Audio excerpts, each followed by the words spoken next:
In his booklet, Bournemouth and the First World War, The Evergreen Valley, the late local historian Michael Edgingon identified 11 soldiers with family or other links to the Bournemouth Christchurch Pool area who were awarded the Victoria Cross during the First World War. Only 2 of the 11, Cecil Reginald Noble and Frederick Charles Riggs, were born locally. Both are associated with Bournemouth's Capstone Road and were the subjects of my talk in the Bournemouth Library's Aspects of History programme in September 2021, already available on YouTube. This is the second of a planned series of shorter YouTube talks covering the other VC winners. It tells the story of Joseph Davies and Frederick Mcness, who moved to the area after 1918. Both won the VC during the Somme campaign of 1916. This map shows the British and German front lines when the battle opened on the 1st of July. Our 2 Somme winners won their medals in adjacent villages, albeit 2 months apart. Joseph Davies in Delville Wood at Longueval and Frederick Mcness in the neighbouring village of Ginchy. Joseph John Davies came from the West Midlands. He was born in Great Bridge, an area of Tipton, on the 28th of April 1889. The family home was at 7 Knox Street. His mother's parents lived in the same street. For those unfamiliar with Black Country geography, Tipton is located between Dudley and Wolverhampton. His father, John Davies, had been a soldier with the 7th Regiment of Foot, later the Royal Fusiliers, and became a miner after leaving the army. Joseph's mother was Anne Bullock from Bilston. Some researchers have suggested she was a bigamist. She certainly had 2 children by a soldier named David Allen, whom she married in 1877. My own view is that she was probably deserted by Allen and formed a relationship in the late 1880s with John Davies, the man who became Joseph's father. They did not marry until 1902, after Allen died. Joseph attended Great Bridge Council School and later worked as a wood planer in Wednesbury. In 1908, Joseph married Lucy Mason in Walsall. They had a child who died in infancy. In 1909, Joseph joined the army.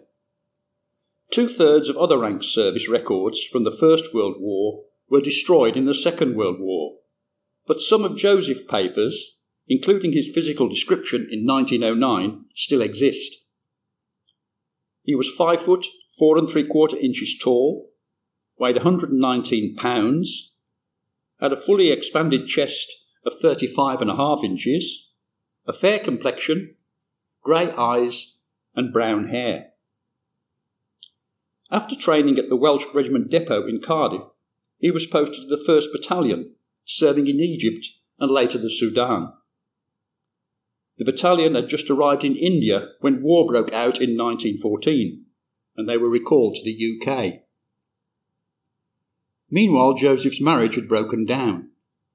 He divorced Lucy following her adultery. The battalion landed at Havre on the 18th of January 1915 as part of the 84th Brigade, 28th Division, and moved up through French Flanders, arriving in the Ypres salient early in February. February was spent holding front line or support trenches or at rest camps. The battalion incurred 178 casualties in the second half of the month. In March, Joseph was wounded and evacuated to the UK, suffering from frostbite. He was transferred to the Royal Welsh Fusiliers 1st Garrison Battalion, comprising men currently unfit for active duty on the Western Front. They left for Gibraltar and garrison duties in September. Fully recovered and promoted corporal, Joseph Davies was posted to the 10th Battalion Royal Welsh Fusiliers in May 1916. The battalion had been billeted in Bournemouth from November 1914 to April 1915 and had been out on the Western Front from September of that year. As part of the 76th Brigade, they had already seen action with the 3rd Division near Ypres, and in early July 1916 they moved up to take part in the Battle of the Somme. They were not engaged on the notorious first day, July the 1st, but they were deployed for the much more successful action at Bazentin Ridge on the 14th of July. Joseph Davies was to win his VC a few days later in Delville Wood. Most of the village of Longueval had been captured on the 14th of July, but German troops continued to hold the neighbouring Delville Wood. On the 15th of July, the South African Brigade was ordered to drive the enemy out of the wood, which had become known as Devil's Wood. Their initial success was met by strong German counterattacks, which recovered some of the ground. Vicious close-quarter fighting continued. Neither side seemed able to expel the other entirely from the wood. After 5 days, the South Africans were withdrawn. Out of 1,500 men, only 142 survived.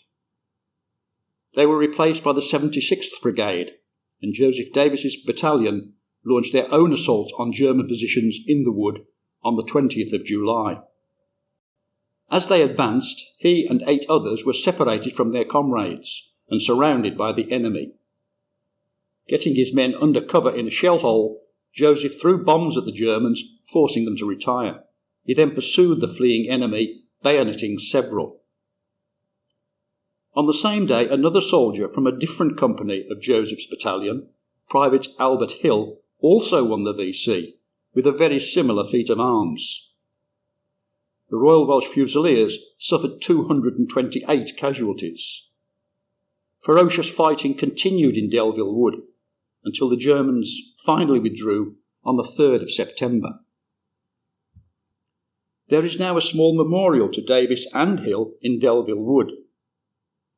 Joseph, now promoted acting sergeant, was still serving on the Somme when he was wounded in the left shoulder on the 8th of August and returned to the UK for treatment.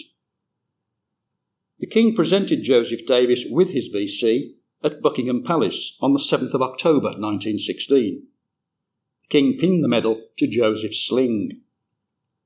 Early in 1917, he was awarded the Russian Order of St. George, First Class. He was now on the strength of the Fusiliers Reserve Battalion stationed at Litherland, near Liverpool. His shoulder wound made him unfit for active duty, and he transferred to the Military Provost Staff Corps. The Military Provost Staff Corps, or MPSC, was a specialist unit set up in 1901 to work in British military prisons. The MPSC oversaw the introduction of a more enlightened regime for prisoners, focusing on rehabilitation and retraining instead of harsh punishment. MPSC staff had to be possessed of the military spirit and thoroughly efficient as instructors. Experienced non-commissioned officers were considered likely to prove suitable. Even today, the Corps only accepts applications from serving soldiers with a minimum rank of corporal. Joseph was posted to the Hereford Detention Barracks. A number of those held there were conscientious objectors. The exchanges between a Somme VC winner and some of those detained must have been interesting. The commandant of the detention barracks at the time was Captain Robert Hamilton. Whilst serving with the Royal Warwickshire Regiment on the Western Front in 1914, Hamilton had played a major part in the Christmas truce. One positive result of Joseph's move to Hereford was that he met Elsie Thomas, the daughter of the head gardener on a local estate. After his army discharge in December 1918, Joseph remained in Hereford and worked as a labourer. He married Elsie Thomas at Hereford Register Office on the 23rd of June 1919. They had 2 daughters. Despite his wartime injury, he was able to join the Territorial Army in 1920. He was discharged in 1922. On the 26th of June 1920, Joseph attended a Buckingham Palace garden party for VC holders, accompanied by his wife and eldest daughter, who was just a few months old. He was also introduced to the Prince of Wales, later Edward VIII, when the Prince visited the Hereford area and met war veterans. Joseph is the second man in this queue. The family remained in Hereford until at least 1924. They next moved to Birmingham, where Joseph was a commissionaire for the Birmingham Council Gas Supply Department for a number of years. I have been unable to trace when the family moved to Dorset, but they were living in Dingley Road, Poole, by 1939. Joseph was employed at the Halton Heath cordite factory and continued to work there throughout the Second World War. Declared unfit when he attempted to join the Home Guard, Joseph took on the role of Regimental Sergeant Major with the Poole Cadet Force. He was also Chief ARP Warden for the Oakdale district of Poole. Joseph and Elsie continued to live in Poole after the Second World War, but at some stage they moved from Oakdale to a sheltered housing development in Rossmore. Joseph's health deteriorated as he aged. Probate information suggests he may have been admitted to the Queen Alexandra Hospital Home in Worthing, Sussex. The facility provides care and rehabilitation to disabled veterans, including those needing long-term and respite care. In 1975, he met Kenneth More when the actor visited the hospital. Joseph John Davies, VC, died at Bournemouth Royal National Hospital on the 16th of February 1976, aged 86. The causes of his death are recorded as bronchopneumonia, pulmonary tuberculosis, and rheumatoid arthritis. His death certificate described him as a Gas Board Commissionaire, retired, VC. After cremation in Bournemouth, his ashes were scattered on Evening Hill overlooking Poole Harbour. His widow continued to live in Poole's Rossmore district, where she died on the 3rd of March 1978. She was 78. Joseph Davis VC Centenary Commemorative Flagstone is sited in Victoria Park, Tipton. Like Frederick Barter, another Bournemouth-linked VC winner, Joseph's medals are with the Royal Welsh Fusiliers Regimental Museum in Carnarvon Castle. Our second Somme VC was Frederick Mcness. Frederick, usually known as Fred, was born in 1891 in Bramley, a Leeds suburb. He was the youngest of 4 siblings. The family name, spelled Mcness, Mackness, in contemporary records. His Scottish father, John, was a former Royal Engineer, who later worked as a tanner and school caretaker in Leeds. He died in 1908. After leaving Bramley National School, Fred worked for a local carter, delivering goods between Leeds and Bradford.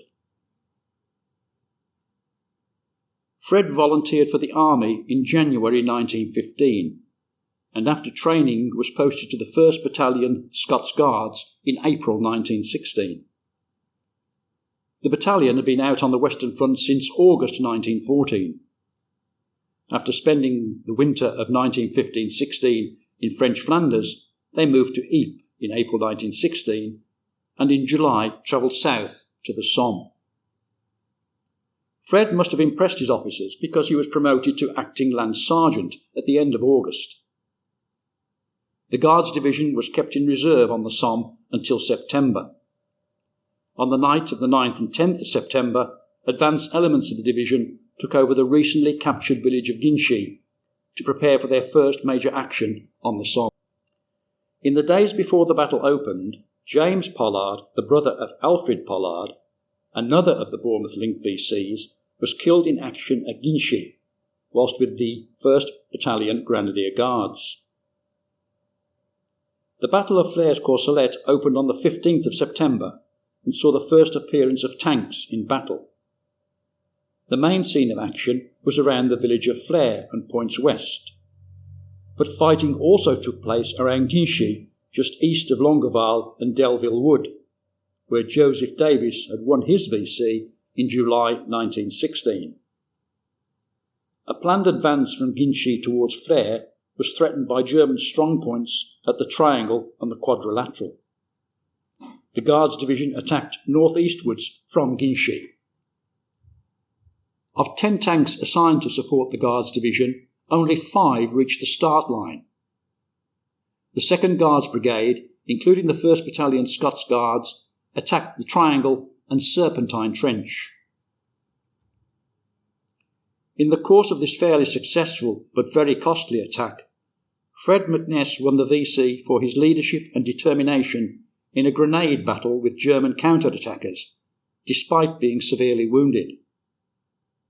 There were only 20 survivors from Fred's company of 120. The citation for Fred's VC mentions his wounds only briefly. His wounds left him in lifelong pain, and in view of his eventual fate, I should like to read a more graphic account. The German front line had been taken, but fighting went on for about 1.5 hours. Already wounded, Mcness continued to throw bombs and organised a trench block. One of his men was shot through the lungs and fell by Mcness, who comforted him by supporting his head with his left hand, while still continuing to throw bombs with his right. A German grenade exploded on the parapet, seriously injuring Mcness. His carotid artery, jugular vein and windpipe were exposed. Part of his lower and upper left jaws were blown away and the teeth exposed. His shoulder blade was badly out of place and his left arm was blown back behind his neck. The force of the explosion peeling back the biceps muscle to the top of his shoulder. He could not lift his head off his shoulder, and occasionally it slipped onto his back. When he recovered from the initial shock, Mcness staggered to the rear. He had not gone far when he met a bomb-carrying party heading for his position. Knowing the bombs were urgently needed, he guided the party forward through a barrage of enemy grenades. He repeated this journey 4 times. On the 5th occasion, the carrying party was wiped out by a shell, and Mcness's jaw was broken in a further 2 places. Blinded by blood, he crawled and staggered back, falling every 4 or 5 paces, eventually reaching an aid post. Fred passed through the Medivac chain in France to No. 9 Base Hospital in Rouen. At one casualty station en route, he was treated by Noel Gervais of the Royal Army Medical Corps, who himself had been awarded a VC in August 1916. Gervais was to go on to earn a posthumous bar to the VC in 1917, one of only 3 men to be awarded the VC twice. Back in the UK, Fred was admitted to King George's Hospital in South London. His mother travelled down from Bramley to visit him. Fred began a course of reconstructive surgery. One of his ribs was used to replace his jaw.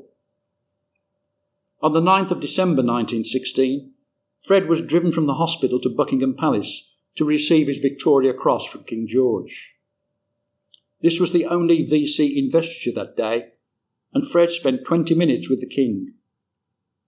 Fred was reported to be in a very sorry plight, though exceedingly cheerful.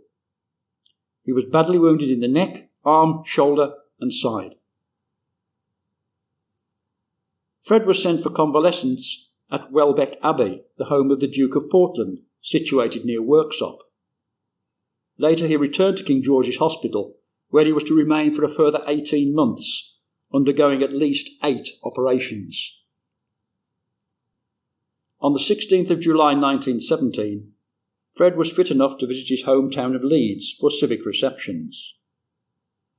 Large crowds met him at Leeds Great Northern Station, and lined the streets as he was driven to the town hall. That evening there was a parade through the streets of Bramley, led by the local brass band, followed by a party at the Old Unicorn public house.